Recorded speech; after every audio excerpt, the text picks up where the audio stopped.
আমার স্বামী আব্দুল মালিকের হত্যা মামলার বাদী অ্যাডভোকেট আব্দুর রকিব মন্টুকে হেনস্থা করে মামলাকে বিভিন্ন খাতে প্রভাবিত করে মামলাকে দুর্বল করা।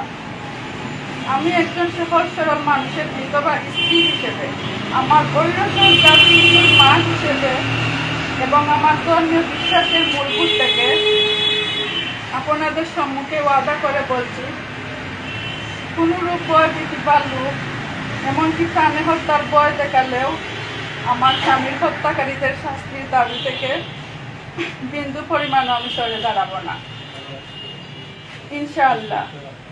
আমি সকল মানুষের সহযোগিতা চাই। আপনাদের সকল কলম সৈনিকদের সহযোগিতা নিয়ে খুনিদের শাস্তি নিশ্চিত করতে চাই। জীবনের নিরাপত্তা চাই। সরকারের কাছে, প্রশাসনের কাছে ন্যায় বিচার চাই। ন্যায় বিচার ও সত্য প্রতিষ্ঠা করতে আপনারা আমাকে সহযোগিতা করবেন।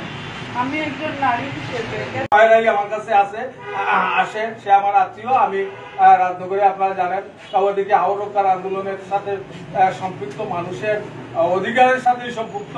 আমি এই মেয়েটির স্বামীর পুনের বিচার পাওয়ার অধিকার নিয়ে সোচ্চারভাবে আপনাদের কাছে দাবি জানাচ্ছি, আবেদন জানাচ্ছি। এই নিয়ে আপনারা সাংবাদিকরা জাতির বিবেক, আপনাদের বিবেকের জায়গা থেকে সঠিক তথ্য যেভাবে এই মামলা পুনের বিচারটা যেন নিশ্চিত হয়, আইনের শাসনের জন্যই গেল লড়াই সংগ্রাম।